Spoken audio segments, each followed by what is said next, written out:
We've been examining narrative care around big stories, and I'd like to share a story of stories and the collective creation of a story that exemplifies narrative care. It's the story of my friend Roger. If I get emotional telling this story, please forgive me. Some of you know from the service that we did on improvisation that one of the things I do is a form of improvisation called playback theater. I'd done playback theater down in Georgia when I was teaching there, and when I came back to Richmond in 2018, I joined a playback troupe in Harrisonburg, Virginia. We just had a reunion on Tuesday, and it was lovely. But one person was missing.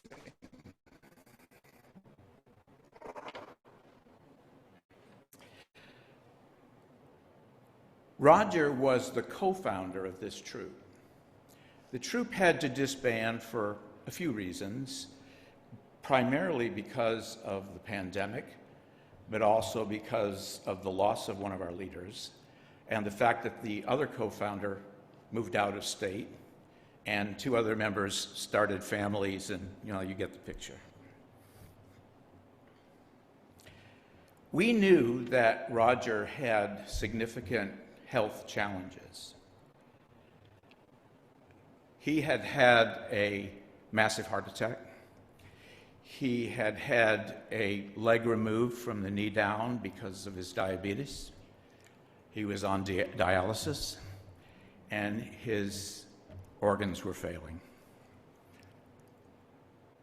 He actually hosted a party for us when he got out of the hospital from his heart attack at his place, and it was a joyful occasion, and we really weren't thinking beyond that at the time.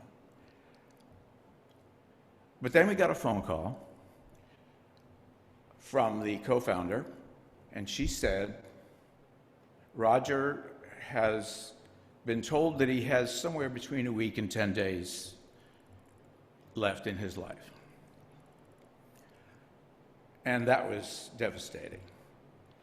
But then the strangest thing happened.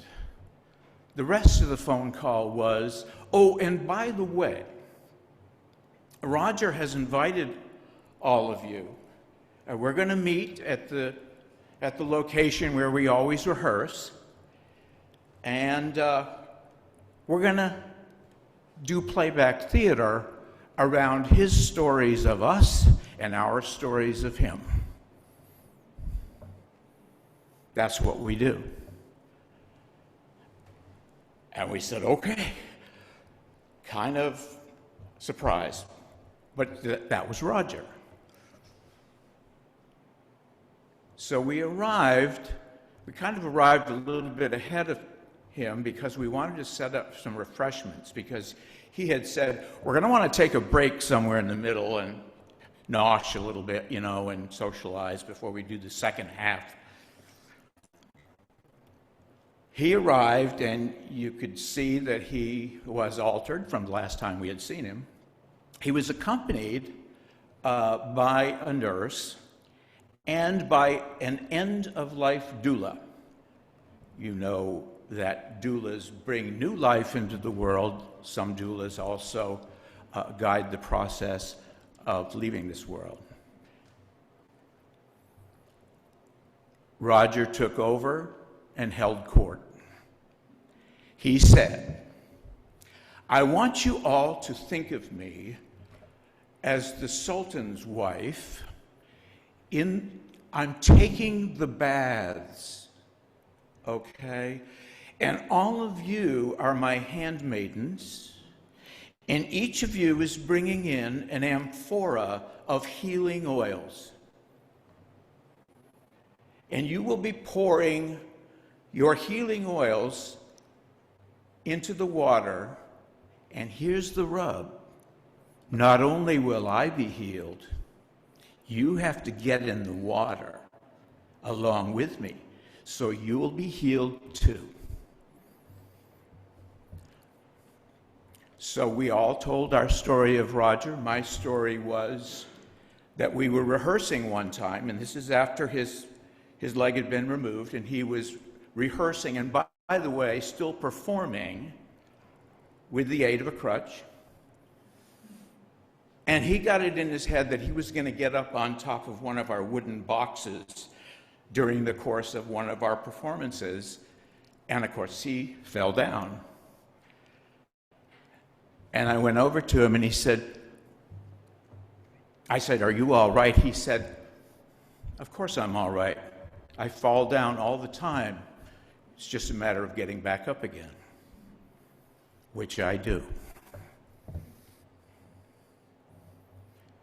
So we all told our stories, and he told a story about how shortly after his heart attack, one of his sons said, "Well, now you have to start training for this half marathon." This was before the leg removal.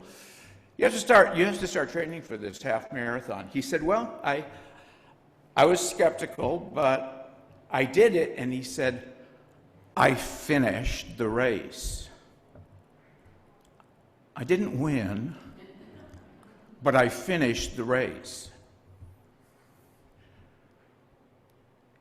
And then each of us was to go up to Roger to have a private moment, and we touched foreheads, and we shared some confidence with Roger about what he meant to us, and he said what we meant to him.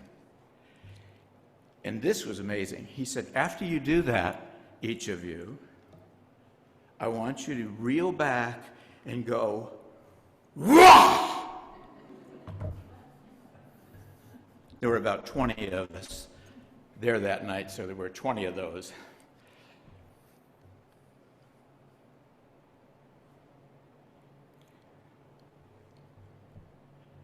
The next day,